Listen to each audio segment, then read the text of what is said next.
Welcome back to Gappleton. Today is going to be a little bit of a project update for the C10.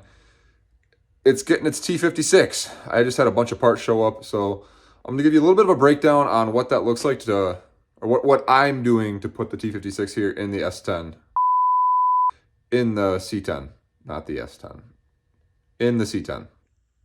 So here's the transmission. If you watched the last video, you saw we did the SST Silver Sport transmission front shifter modification. I did a full video on that, so if that's something you're interested in, go check that out. I have a chromoly yoke. One of the things I had to do was get a 1310, which is this joint here, to a 1330 conversion joint. So I got to put a conversion joint in to go to my drive shaft. I have this dealie. It's like a reverse lockout additional detent, so you need a lot of extra pressure to get into reverse to avoid hitting fifth. Got a brand new mount down there. I picked up this C10 GM cross member. These are like 50 bucks. Like, forget my big old clunky one you've seen in previous videos. Go get one of these. Moving on, you saw my conversion stuff. This is a LT1 style T56, so you have to do a little bit of converting. Part of that being a new mid plate here, a new input shaft, which you have to shim for and measure and stuff. I'm doing an LS7 style clutch kit. So there's some stuff going on here. So we'll talk a little bit about that. So first off, the thing in my hand, this is going to be a remote bleeder kit. You can buy these or use your brain for 3 seconds and just put one together yourself off of Amazon. So what you need, I'll break it down here for you. The fitting going into this slave, it's not an LS1 style, it's an LS7 style, so that fitting is smaller. That is an M8 by 1.25. So you get an M8 by 1.25 to 4AN conversion fitting. I'll show you here. It looks a lot like this. This is the LS1 style. This thread right here is wrong. So this side of the fitting, it's a male to male. If I were to pop it out, male to male, this is too big. So you've got to make sure you get the right size. So conversion fitting, line, and then this one's easy. It's just a 4AN bleeder. So that's what goes on the other end. So this is going to make bleeding it a whole lot simpler. So I'm excited about that.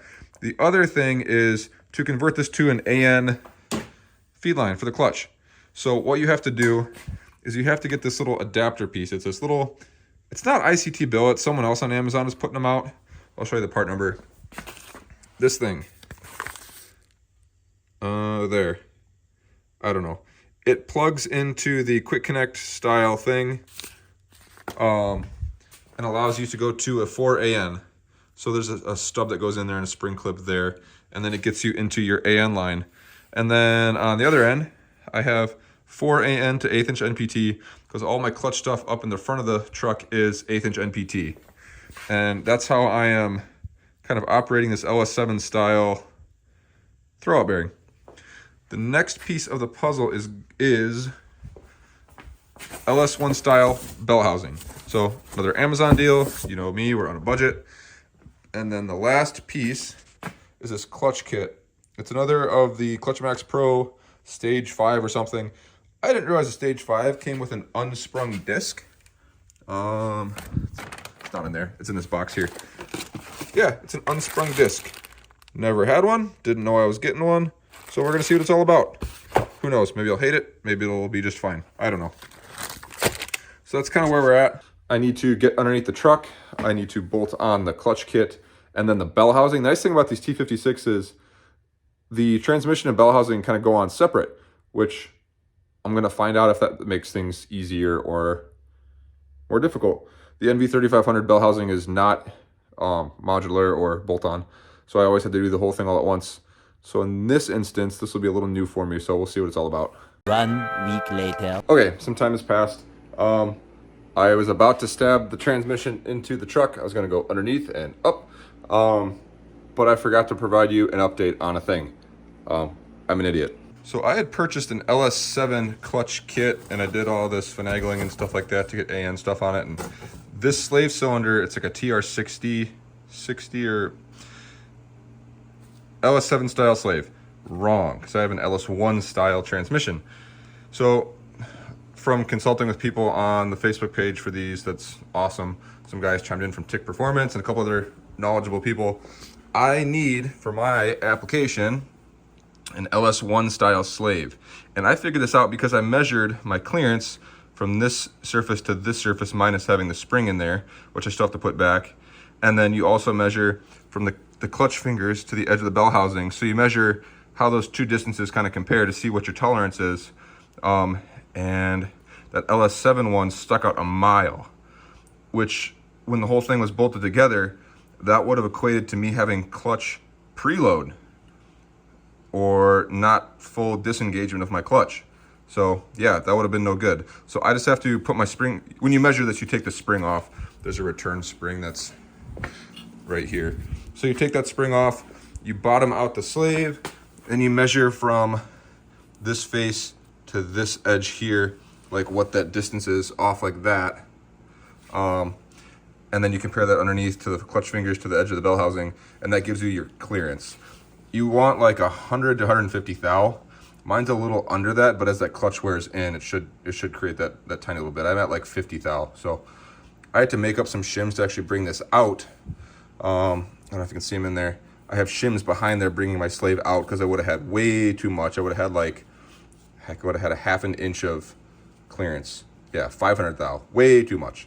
So shimmed it out a little bit. We should be just fine. If you're doing this at home like I am, these T56s have a ridge along the bottom, which really makes it difficult to balance them on a pallet jack, or not a pallet jack, a floor jack.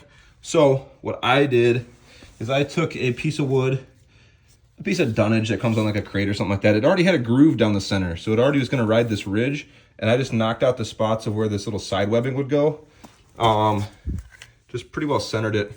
So it fits up the groove, like you can see. And now I have a flat spot to balance it on the jack. Hopefully this helps. Alrighty, the T56 install is complete.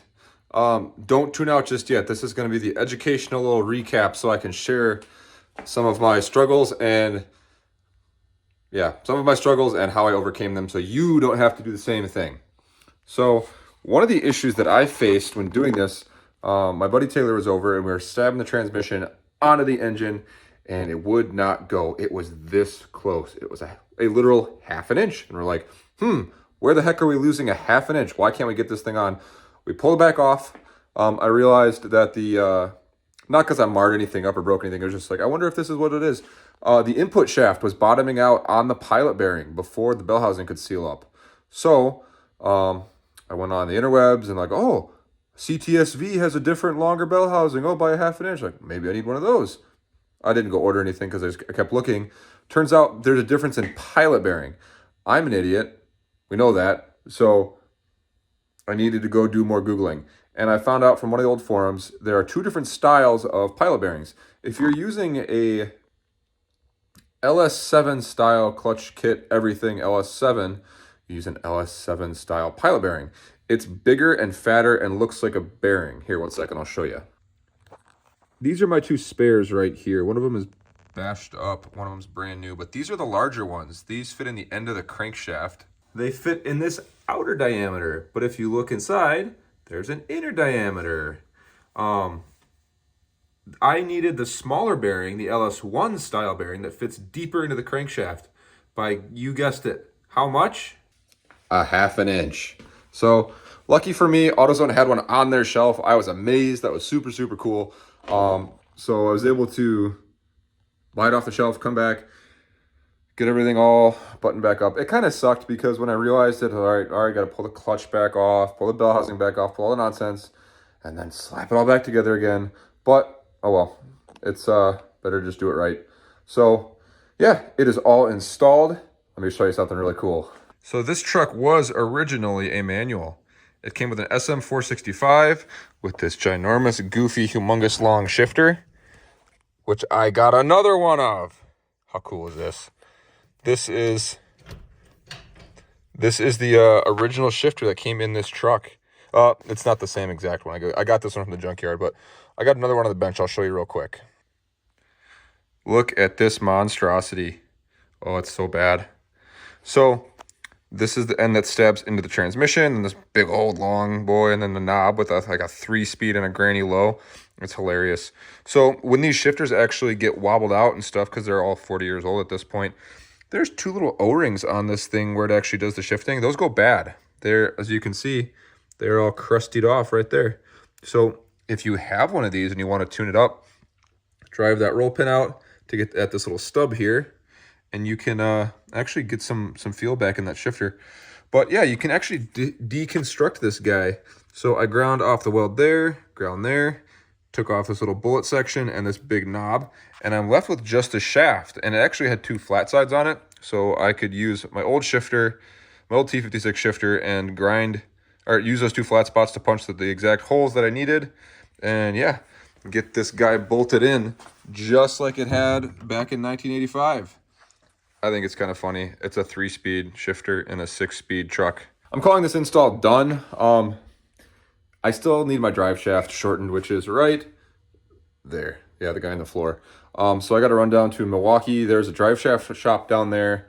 It's like A1 Drive Shaft or something. The place is amazing. They are super, super quick, super reasonably priced. Yeah, I don't have a good drive shaft shop up here that doesn't want to charge me $1 billion for getting anything done. So yeah, I'll just go down there. They're small. I like to help out local businesses. Yep. So yeah, there is now a 6-speed fully, the cross member. Okay, that cross member is the greatest thing ever. Never have to bolt in this big old giant stupid monstrosity ever again. Yeah, that big ugly thing is going right in the scrap bin, and I am not going to miss it one bit. The cheapo Amazon, eBay, whatever, square body cross member, mint. It's so good. The holes were already there. It does the thing for the exhaust. Nothing hit. It's just perfect. I am so excited about that.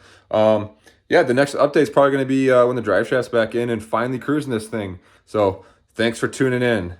Stay safe. Keep your shiny side up.